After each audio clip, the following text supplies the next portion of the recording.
Mayong buntag na sab or mayong udto, mayong hapon, mayong adlaw sa ato mga Bible students. Ita magdugay adto na sadta sa ato karong klase. Ang akong assignment ninyo nata sa 1 John chapter 5 verse 7 about Trinity gyapon under sa atong subject Theology. So prepare yourselves. Ang inyong mga Bible nga English, King James, Authorized King James version mao karon ang gikinahanglan sa ato nga pagtuon. Okay? Ang atong topic, 1 John chapter 5 verse 7 of the Authorized King James version as proof of God's three persons or Trinity. The word Trinity means one God in three persons. Magpray sa tato, iduko itong mga ulo, pinyong mga mata. Lord Jesus, once again, we thank you so much for the privilege you've given to us. Maka-study me about God, aron ma-improve me sa among knowledge ug sa among gugma sa pag-alagad, knowing our God is so good to us, our God is so faithful, and our God is so wonderful. Cleanse our hearts, forgive us for failures we have, give us understanding, gamit ang alagad, and speak our one's heart. In Jesus' name I pray. Amen. Okay. So dapat na mo Authorized King James Bible nga English. Ayon na Cebuano. Gamitan Cebuano, pero sa pagkakaroon sa atong klase, English ang atong gikinahanglan related sa atong subject. Subukan ako, related sa atong subject, English Authorized King James Bible ang gikinahanglan nato. Kay doon natay kwintada karon. Okay? So karon, balikan na to. Ang atong topic is 1 John chapter 5 verse 7 of the Authorized King James version as proof of God's three persons or Trinity. The word Trinity means one God in three persons. Atong basahon, pagdungan ang 1 John chapter 5 verse 7. Okay, dungan na nato basa. Ready? Read. For there are three that be recorded in heaven, the Father, the Word, and the Holy Ghost. And these three are one. So, daghang mga Kristohanon nag-akusar ani nga verse sa Authorized King James Bible. Kay matud pa nila wala daw ni sa original. Ilang gi-akusar. But wrong. Inaani ning mga tao nga wala mo gamit sa Authorized King James Bible, ila na lang po ning giakusar. Pero actually, ang revival sa Middle East kaniadto, Authorized King James Bible ang ilang gigamit. Sa dihang godly pa ang daghan sa ila. Sa ilang mga colleges, gi-appeal nila isa part sa ilang curriculum ang Bible, Authorized King James Bible, karon bawal na sa ila. Kaya in time naman, daghang mga tao nimbiya na sa Biblia. Okay? So karon, matud pa wala sa original manuscript ang Hebrew o Grego, but actually many writers or mga early writers nga misulat nga kini nga verse diha ni sa original manuscript. Unya, these three persons of the Godhead are interdependent. Ibig sabihin nagtinabangay ni. Example, ang Diyos lang mao ang manluluwas. Ang question is, unsaon niya pagluwas? The Bible says, kinahanglan ang manluluwas mamatay. Paano ngayon? Ang Diyos dili mamatay because He is a Spirit. Therefore, nagtinabanganay. Ang pulong sa Diyos, gihimong tawo. O gunya Diyos tawhanong kahimtang siya namatay. O natuman ang katubsanan o kaluwasan nato nga mituo kaniya. Okay? So, kinsa namatay? Dili ang Diyos. Kundili ang pagkatao ni Kristo Jesus. Dili ang iyang pagka-Diyos. Technically, sayop alang sa usa ka Baptist nga moingon nga ang Dios namatay tungod nato. That is wrong. Dili na makaluwas kung mamatay galing na. Okay? Ang Dios nga matuod dili mamatay. Pero diha sa lawas ng kahimtang siya namatay. Aron ang balaang dugo maula bayad sa imong akong sala. Okay? So balikan na to. Ang pagkatao ni Kristo namatay dili ang iyang pagka-Dios. Because ang Dios di mamatay. So interdependent kining maong tulo ka persona sa pagka-Diyos. So, this Authorized King James Version proves this verse is a vital part of the Bible by computation, even though there were no computers available yet in 1611. Ibalutang atong Authorized King James Bible, gitranslate gini siya pagsugod niya itong 1611. Ugunya, gikan sa original to, Hebrew o Grego, nga di na to mapuslan karon, di mabasa. So, this is the preserved Word of God. We believe it, the Authorized King James Bible.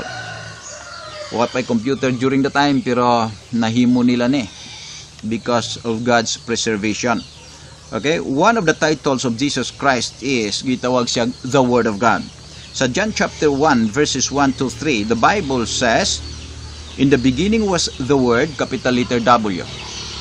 And the Word was with God, and the Word was God. So kinsa ang Word nga mao ang beginning ug diha na uban sa Dios? The Bible says, and the Word was God.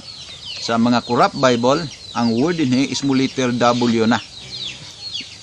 Kay dili sila mutuo nga si Jesus Christ God. But Jesus Christ is God according to the Bible. One with God the Father and with the Holy Spirit. So, the Bible says in verse 2, John chapter 1 verse 2, the same was in the beginning with God. Verse 3, all things were made by Him. And without Him was not anything made that was made. Yun sa Diyos pagbuhat ang tanang butang, pinagi siyang pulong. Manay langit, manay yuta. Ug kinsa namulong ang Diyos mismo. Ug ang pulong uban sa Dios, ug ang pulong Diyos mismo. In verse 14, John 1:14, and the Word was made flesh, ug ang pulong nahimong tao. This is Jesus.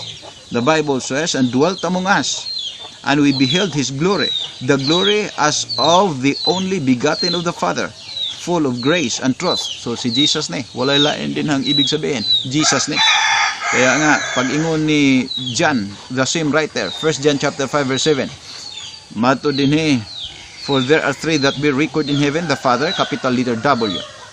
The Word, capital letter W. Ang Father, capital letter FDI. The Word, capital letter W, refers Jesus Christ. And the Holy Ghost, capital letter H or G, Holy Ghost. And these three are one God. So, salamat sa inyong mga comments nga inyong video ato miagi. Pero nakita na ko daghan ninyo wag yapon makasabot. Kaya nga no, na ingon magyapon ka pag mention nimo sa Trinity, God the Father, God the Son, God the Holy Ghost, di man na Trinity, three gods man na. Di po na mabasa sa Bible. Ang gingon sa Bible, ang person sa Godhead or pagka-Diyos, the Father, the Son, and the Holy Ghost. And these three are one. Ibig sabihin, one God, kining tulo, Father, Son, and Holy Ghost. Dili kay God the Father, God the Son, God the Holy Ghost. Three gods man na. And that is technically wrong. So, kinahanglan nagtuon gida. Kaya nga, nahimugso kining atong pagtuon. Okay? So, Jesus Christ is addressed as the Lord in the Bible. Okay? O atong nahibawaan last meeting, He's the center of the Godhead. But He's not just the center of the Godhead, He's also the center of the Bible. Ang middle verse sa Bible is nasa Psalms chapter 118 verse 8. It is better to trust in the Lord than to put confidence in man. Aduna na say 14 words. Ang Psalms chapter 118 verse 8. 14 words. Ang iyang middle words are the Lord. So, ibig sabihin, the Lord is the center of the whole Bible. Both Jesus Christ and God the Father claim to be the first and the last. Pareha sila claim ha, ang God the Father o si Jesus Christ, pareha sila claim nga I am the first and the last. Babasa ka na sa Isaiah chapter 44 verse 6 o Isaiah 48 verse 12. Naapod na siya sa Revelation chapter 1 verses 11 and 17. Usab Revelation chapter 2 verse 8. O usab Revelation chapter 22 verse 13. So, ato karon nga tan-awon ang first verse sa Bible ug ang last verse sa Bible, i-combine nato ning duha ka verse. Kay ingon man ang ilang claim, I am the first and the last. Sa to pa i-combine nato ang first ug last. Unya kining ato karong text naghisgot sa three persons of the Godhead. So atong tan-awon kung mukunik ba ni ini nga verse, the most accused verse sa mga dili o wala mag-adapt, nagsalikway na sa Authorized King James Version. Giakusar kini nga verse nga wala sa original bisan daghang nagpamatuod nga diha. Ug kini mo ilabong pamatuod. This is God's testimony using the Bible itself. Okay, tingnan natin. Ang first verse sa Bible, Genesis chapter 1 verse 1. In the beginning, God created the heaven and the earth. Ang last verse sa Bible, Revelation chapter 22 verse 21. The grace of our Lord Jesus Christ be with you all. Amen. Okay? So atong tanawon kini, i-combine nato ning duha ka mga words, first and last. I-compare na to sa 1 John chapter 5 verse 7. So there are four things we have to consider here. Number one, let's look for words. In first verse, there are 10 words. So ihap dayon mo diya. Ipang inyong Bible, inyong verse. First verse sa Bible, Genesis chapter 1 verse 1. Ihap, pila ka words? 10 words, right? Okay. So, sa last verse of the Bible, Revelation chapter 22 verse 21, there are 12 words. Oh, ihap. Og sakto ba ko? 12 words. All in all, there are 22 words. So atong i-add na 22 words. So we have also 22 total number of words in 1 John chapter 5 verse 7. Ihap ko na mo. Sa 1 John chapter 5 verse 7, kung tinuod ba gyud nga 22 words. Kung diha pa lang daan, nakita ninyo. Diha pa lang daan nakita na to nga ang first verse ug last verse sa Bible gi-combine na to, talagang nag-point out sa three persons of the Godhead nga mabasa sa 1 John chapter 5 verse 7. So no problem na. Ikaduha, atong tanawon ang letters. Let's look for letters. Okay, uptick. In first verse of the Bible, there are 44 letters. Okay, pas mo uyap. 44 letters. Langan na kayo, no? Hugin nyo ng iPhone. Pero sige lang. Assignment ni, ihap mo niya. 44 letters. So as in the last verse. Sa last verse, parihara po, 44 letters. Nga no magiging nagkapariham na. Total of 88 letters all in all. Karon, ang 1 John chapter 5 verse 7, there are also 88 letters.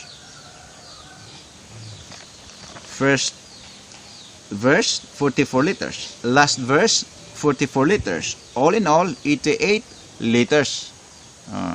88 ha, basig nasipyad ko, 88 letters. So, in 1 John chapter 5 verse 7, there are also 88 letters. Sa may imong huna-huna. So, another about vowels. In the first verse, there are 17 vowels. First verse, 17 vowels. So as in the last verse, 17 vowels gapon. Pareha silang tag 17 vowels. All in all, there are 34 vowels.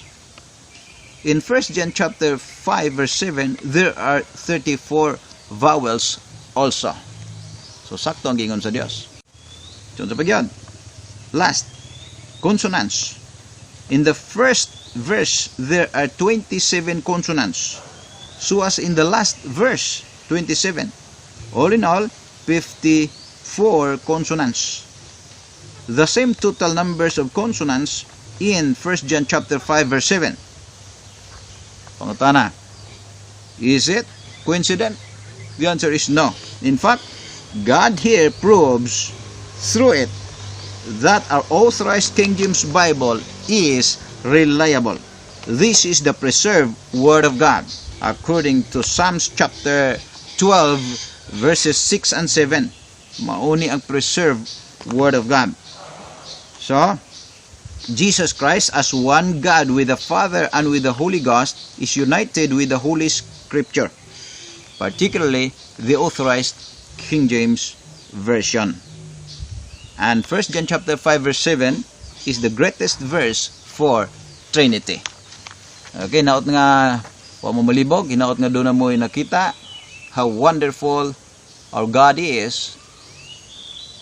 O giunsan niya ni pag-compute, wa pa'y computer, nahimo na sa Ginoo ang kahibulong computation, proving our God is so wonderful. And this Bible, Authorized King James Version, is God's preserved word. Okay, diha lang tataman, magprita. Lord, thank you so much for everything. Silyuhin kinabuhi sa mga estudyante, nga makapadayon sila according to your calling. Dalaygon kayo great, to God be the glory. In Jesus' name I pray. Amen. Hantod sa sunod, magkita gyapon ta. God bless.